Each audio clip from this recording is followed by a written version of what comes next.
Welcome, in front of me is a POCO M3, and today I'll show you a couple tweaks and tricks you can do with this device.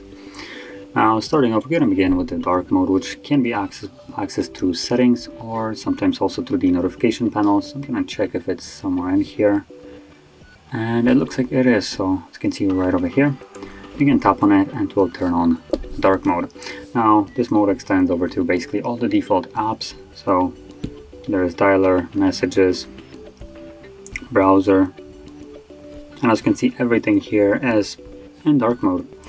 And you can also access it through the display section right over here. As you can see, you can just switch between them by just tapping on it. And also, furthermore, you do have a schedule option, so you have this check mark, boom, turn it on, and from here you can set a time to start and end the dark mode. Now, the reason for this that I like is during nighttime, it's probably dark mode is going to be a little bit better, easier on the eyes, while during the daytime with the sun out, dark mode will be a little bit harder to see, so you have light mode for that. And you can set it to automatically switch between them, which is really nice. So that is one. Now moving on to the next one, it's going to be the gesture navigation, and as you can see right now I'm using just the typical buttons at the bottom, but we do have gestures and we can find them in additional settings right over here under full screen display. And there we go. So just check on the full screen gestures, and from here we can learn it or just disregard it. Now I'm gonna go through learn, even though I know how it works, just so you can see. So we have swipe up to go home, then we have swipe up and hold to go to recent, and then we have swipe from either side to go back. As you can see, it brings up this arrow on the side, and there we go. So that's the quick guide on how to use it. Now also, if you have never used them, meaning gesture navigations, there's a little tip that I can give you. If you're failing, for instance, with the home gesture, try to start swiping off of the screen. So as you can see, the screen starts basically right above my fingernail, right? So you don't want to swipe from the screen up, you want to swipe basically from below the screen up, which will then ensure that you always get the gesture navigation. And that is the thing that I've seen some people kind of try to go off on the screen up, and the phone might sometimes confuse it as you just trying to swipe up, as I just did right here. So this should help you. Now moving on to the next one, it's going to be the floating windows. Now this is only accessible for notifications, but basically what it does is if we go into the settings and then under special features we have the floating windows, you can see it right here as an animation. So if you get a notification from any kind of app, what you will be able to do is just kind of swipe it down and it will open it up in this kind of view. Now Samsung has it normally, so you can open up any kind of app this way, and even Huawei does as well, but here it's only for notifications. And even though it's kind of limited, it's still nice. So when you're, for instance, I don't know, looking at settings as I am right now, if I get a notification, I can just kind of swipe it down. It will open it up as an overlay over the settings, and not exit out settings.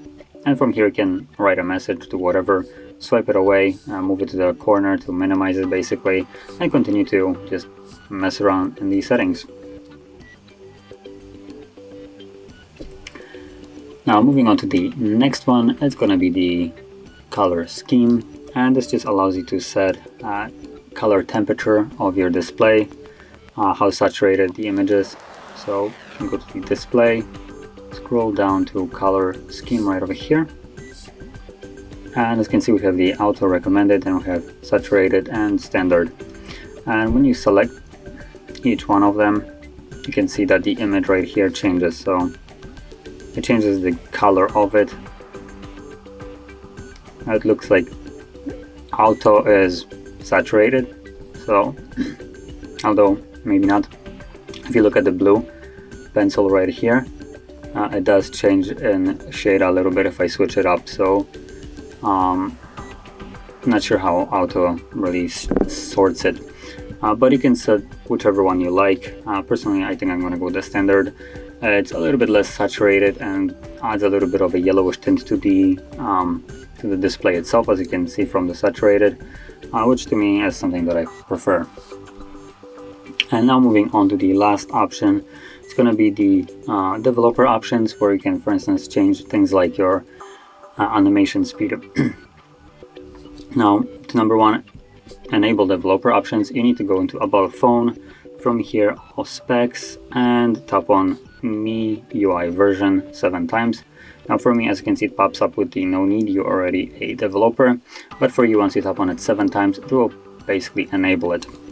And once it's enabled, you want to go back to the main settings page and scroll down to additional settings, and it should be right over here, developer options.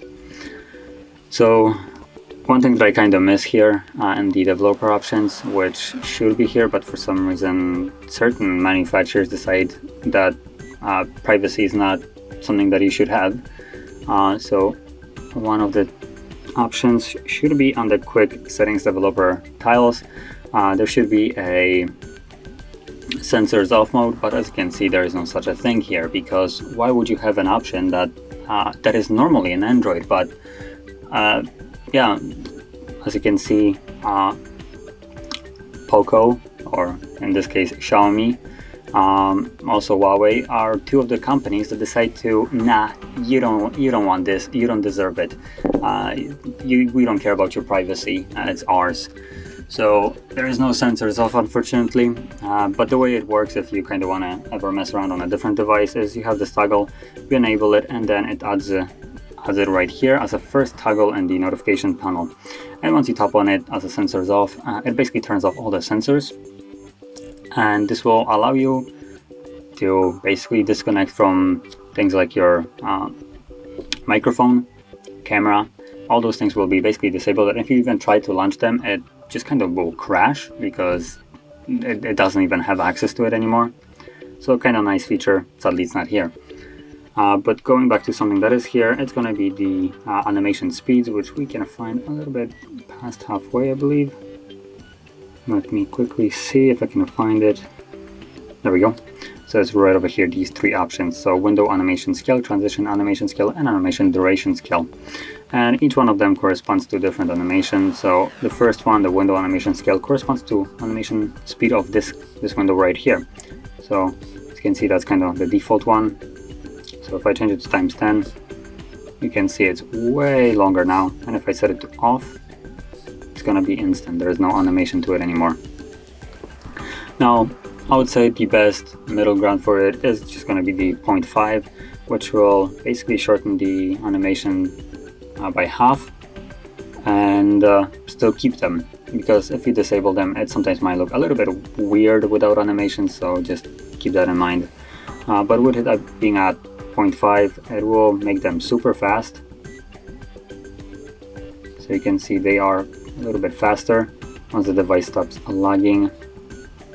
So basically get best of both worlds, quicker animations but still have them. But that being said, this will conclude all the tweaks and tricks that I wanted to share. And if you found this video helpful, don't forget to hit like, subscribe, and thanks for watching.